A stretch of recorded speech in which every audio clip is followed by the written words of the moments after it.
Hello, everybody. My guest today is James Ontra. He's the co-founder and CEO of Shufflrr, the leading presentation management SaaS platform that transforms presentations from one-and-done decks to enterprise assets. From creation to distribution to presentation and sharing to reporting and then updating, Shufflrr streamlines the presentation process so clients get a higher ROI on their investment in content, better control of their message, and overall increased productivity. James, are you ready to take us to the top? Yeah, I'm very happy to. That was a mouthful. I was going to say, my Google Drive files and folders and Dropbox folders are just like the dead zone of just presentations from 10 years ago that I should have reused that I never could find because I didn't tag them right and they just didn't work. So you're solving that problem.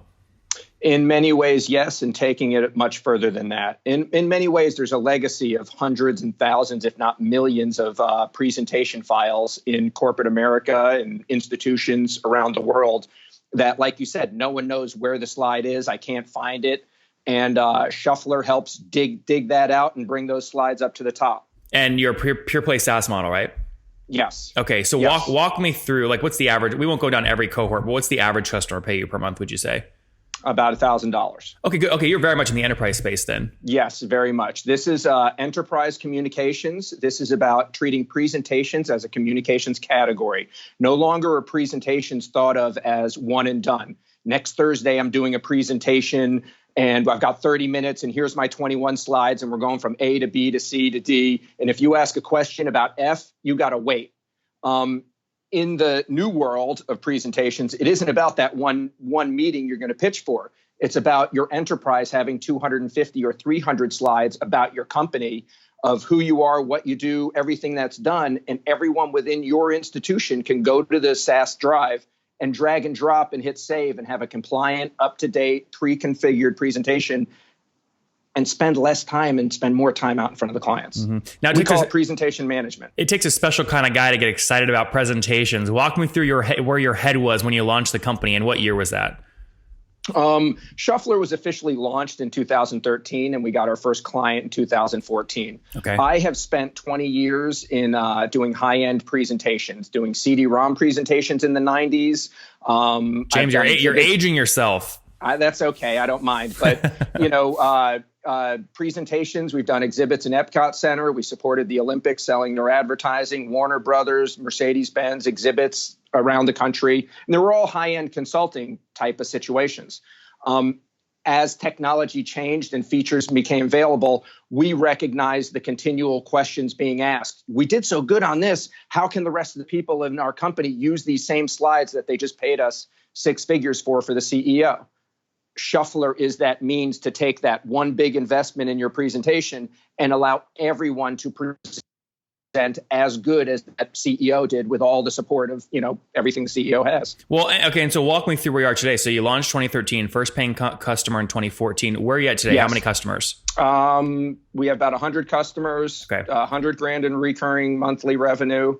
It's a 25-75 game where 75% of them are low clients looking to come on and grow up, where 25% of them is the majority of it. Yep. This is about controlling the message on the enterprise, and our bigger clients, the ones that are more advanced, are recognizing that having a broken communication cycle between marketing and sales, specifically on presentations, is a big waste of time. You've probably made presentations. You go copy and paste, you hunt, you open this one, you close that, you open a third, you say, I'll start with that, go back to the first, add a page, move it. And by the time 90 minutes go by, you're at your starting point. Yeah, James, I'm sold on the product. It makes complete sense. I get it. I think there's a big space for this. Give me a sense of growth rate though today. So today you're at $100,000 a month. Where were you at a year ago in June of 2017? June of 27, probably about 50 grand or so. Okay, so about doubling. We've pretty much doubled annually. We've picked up specifically because of client recognition of it. By identifying the category, presentation management, using the verbiage about selling versus telling, updating slides, managing your presentation workflow. Many companies are having this problem, and they're actually coming to us because we've written about it. There's, years of blogs about presentation mishaps, and that's where our main clients are coming in. Now, companies are asking, what's our strategy for presentations? Mm-hmm. Well, the category is being designed by Shufflrr right now. And, in the internet space, if you help identify the problem and solve it at the same time, you become recognized as, oh, that's like Shufflrr. And that becomes a bigger momentum in launching an internet, a SaaS type company, and eventually owning the category. And the category is presentation management. Yep. James, are you bootstrapped or have you raised capital? I am bootstrapped, but I have an investor right now who's we're well on our way. You're currently considering a raise. We're more than halfway down the road, and it's well down the run. Why do you have to raise capital? Why not say bootstrapped? Because it's an enterprise sale. I would like to, but when you get into big banks and you move from, like, I have two big banks at clients that have moved from 100 clients to 1,500 users within like 12 and 15 months. The demands of what they want for the next step, where they say, well, we can have 9,000 users if you deliver A, B, and C, exceed some of my current cash, needs. I see. And that just proves. So I can right now say these two clients are going to go from, $5,000 a month to $25,000 a month if I have an extra $250 or $300,000 investment over the next 4 months. Is that how much you're wanting to raise? About $300,000?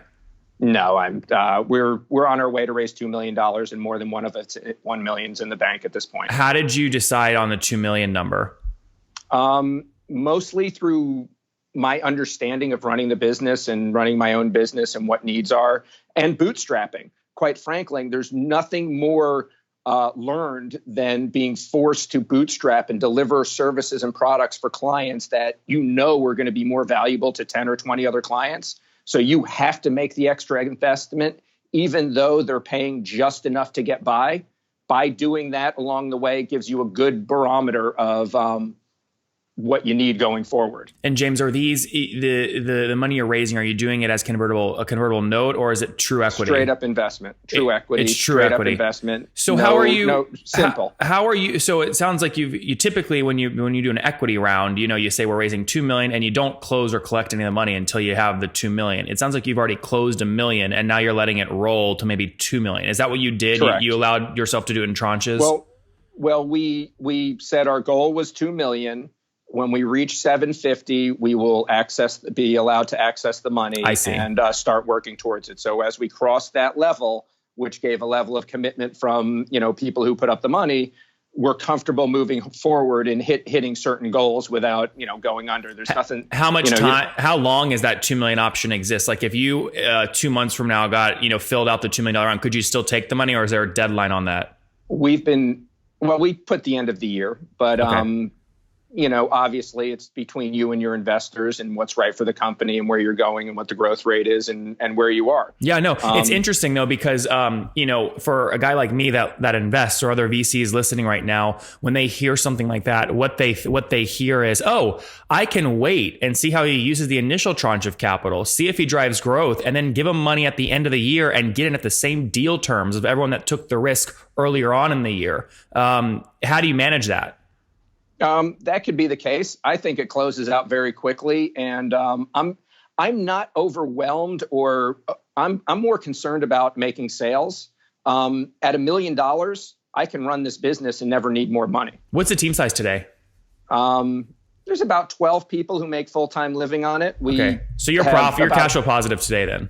Oh, as a bootstrap company, we've paid our bills from the very beginning. Mm-hmm. Every one of our clients have paid for the features that are in Shufflrr. Yeah, but you haven't had to like put in more of your own capital to keep the thing going, right? You're profitable off just cash flow from the business. Not only that, I've paid my own rent. I live in Manhattan, have kids in school. Ooh, how many kids? I have 2 kids. Jeez, so, okay. We bootstrapped, started it. We started it, quite frankly, with clients. I mean, even though there's development ahead of time, we knew people wanted it and had clients because we were doing consulting and presentations to begin with. That's good. James, we're running out of time here. So just quick answers here on some other economics. Churn. Right. What's your churn today?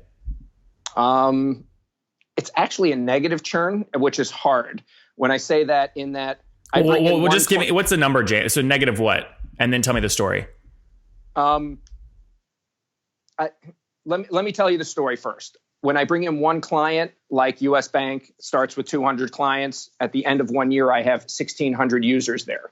I did not lose that client. I turned it, you know what I mean? It wasn't a 1-year contract. It continually grows because it's an enterprise sale. My audience is pretty sophisticated. They understand expansion revenue. But like, what's the actual number? What is the revenue churn? Is it sub 10% annually? What is it?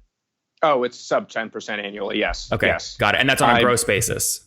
I'm sorry? That's on a gross basis, not net. Yes. And then on a net basis, you're above 100% net revenue retention because of expansion revenue, correct?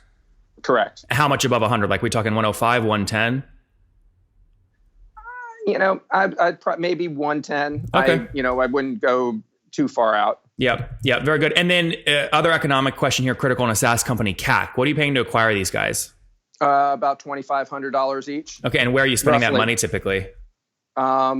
Mostly in, when I say sales and marketing, it's more about PR, writing, blogs, getting information out there, and that lures people in. It's more of an inbound sale at this point. So your payback period, if they're paying $1,000 a month and you're paying 2.5 to get them, your payback period is under 3 months. Is that accurate? Yes. Yeah, that's great. Average lifetime is about $30,000 per client so far, but I'm still going, so that grows every month. That's great. And is the team all based in Manhattan? No, our core people are, but we utilize people for different services, and they're actually located in different parts of the U.S., Canada, and depending on the need, it could be from India or wherever. That's great. Well, good. So I love the remote strategy. Let's wrap up here with the famous 5 one-word answers. Number 1, what's your favorite business book? Right now, it's Play Bigger. Play Bigger. Number 2, is there a CEO you're following or studying right now? I've always, from when I was a kid, is Steve Jobs. I can't study him right now other in real actions, but I would stick with him. I'm sorry, simple That's enough. Good. Number 3, is there what's your favorite online tool for building the business? Favorite online tool for building the big business is right now, Stripe. Yep. Stripe, good. Number 4, how many hours of sleep do you get every night? About 6. That's good. You said you have 2 kiddos. What about men? Married, single? Where? I'm married. I live in Manhattan. Yep. My partner is my sister, so this is a brother-sister business, and we've worked together for a long time. Oh, gosh. There's a lot of...